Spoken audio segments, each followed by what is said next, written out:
स्त्री का साया, भाग दो।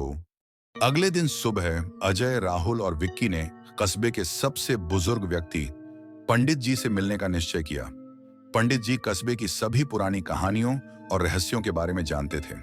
वे तीनों पंडित जी के पास पहुंचे और उन्हें पिछली रात की घटना के बारे में बताया। पंडित जी ने गंभीरता से उनकी बातें सुनी और फिर एक गहरी सांस लेते हुए बोले, वह स्त्री कोई साधारण आत्मा नहीं है। वह इस कस्बे की एक निर्दोष महिला थी जिसका नाम शांति था। सालों पहले उसके साथ धोखा हुआ और उसे मार दिया गया। उसकी आत्मा को कभी शांति नहीं मिली और तभी से वह बदला लेने के लिए भटक रही है। जब तक उसे मुक्ति नहीं मिलेगी तब तक वह यहां आने वाले हर पुरुष को अपना शिकार बनाएगी। राहुल ने भयभीत होते हुए पूछा, हम उसकी कैसे मदद कर सकते हैं पंडित जी? पंडित जी ने कहा, एक ही तरीका है, उसकी आत्मा की शांति के लिए मन्नत का दीप जलाना और उस पर विश्वास करना। तुम्हें उसकी कहानी से जुड़े स्थान पर जाकर यह दीप जलाना होगा, लेकिन यह आसान नहीं होगा, क्योंकि जैसे ही तुम दीप जलाने की कोशिश करोगे उसकी आत्मा तुम्हें रोकने की कोशिश करेगी। अजय ने दृढ़ता से कहा, हम यह करेंगे। अगर यही उसके दुख को दूर कर सकता है तो हम यह जोखिम उठाने के लिए तैयार हैं। रात को वे तीनों दीप लेकर उसी सुनसान जगह पर पहुंचे जहां पिछले 2 रातों से अजीब घटनाएं हो रही थीं। जगह पर पहुंचते ही फिर से वह ठंडी हवा चलने लगी और वातावरण में एक भयानक सन्नाटा छा गया। तीनों ने दीप जलाने के लिए तैयारियां शुरू की, लेकिन जैसे ही उन्होंने दीप जलाना शुरू किया, अचानक एक तेज हवा का झोंका आया और दीप बुझ गया। तभी एक गूंजती हुई हंसी सुनाई दी और स्त्री का साया एक बार फिर प्रकट हुआ। उसकी आंखों में फिर वही गुस्सा और बदला लेने की आग थी। उसने गुस्से से चीखते हुए कहा, तुम्हें यहां आने की हिम्मत कैसे हुई? मैं तुम्हें छोड़ूंगी नहीं।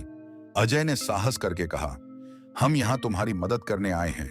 हम तुम्हारी आत्मा को शांति दिलाना चाहते हैं। स्त्री का चेहरा एक पल के लिए नरम हुआ, लेकिन फिर उसने गुस्से से कहा, तुम लोग झूठ बोल रहे हो। कोई भी पुरुष मुझ पर भरोसा नहीं करता और इसी कारण मेरी आत्मा को कभी शांति नहीं मिली। विक्की ने उसे दिलासा देते हुए कहा, हम सच में तुम्हारी मदद करना चाहते हैं, हमें बस एक मौका दो। यह सुनकर स्त्री के चेहरे का भाव बदलने लगा। उसकी आंखों में आंसू आ गए और वह धीमी आवाज में बोली, अगर तुम सच में मेरी मदद करना चाहते हो तो इस दीप को जलाकर मेरी आत्मा को मुक्ति दो।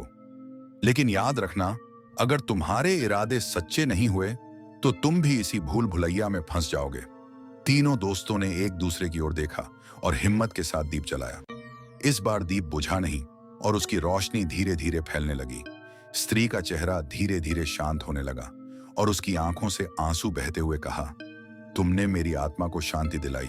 अब मैं हमेशा के लिए मुक्त हो जाऊंगी। तुम्हारा धन्यवाद। इतना कहकर स्त्री का साया धीरे धीरे गायब हो गया। उसके गायब होते ही हवा में हल्की सी खुशबू फैल गई और वातावरण में एक अद्भुत शांति छा गई।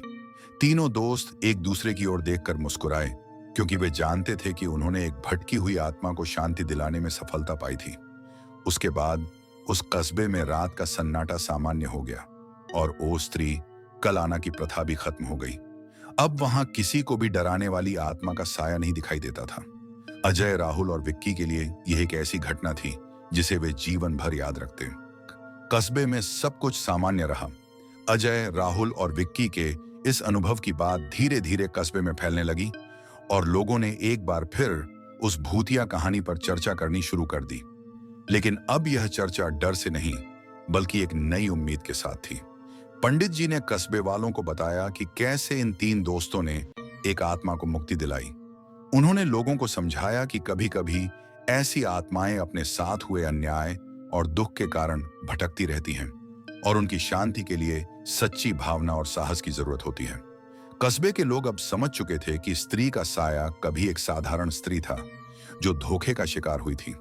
लोग अब उसकी कहानी को एक चेतावनी के रूप में देखने लगे, किसी के साथ अन्याय न करने की और यह समझने की कि भटकती आत्माएं भी इंसान थीं, जिन्हें बस शांति और सम्मान चाहिए।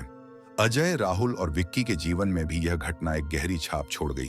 वे अब अधिक संवेदनशील और समझदार हो गए थे। उन्होंने यह अनुभव किया कि सिर्फ कहानियां सुनने या डरने से ही नहीं, बल्कि कुछ करने से ही सच्चा साहस दिखता है। इस तरह स्त्री की कहानी हमेशा के लिए समाप्त हो गई। कस्बे में फिर कभी किसी को उसके साए का डर महसूस नहीं हुआ। अजय, राहुल और विक्की ने यह सबक सीखा कि सच में आत्माओं को भी केवल शांति और न्याय चाहिए और अगर उनके साथ न्याय किया जाए तो वे भी दुनिया को छोड़कर आगे बढ़ सकती हैं।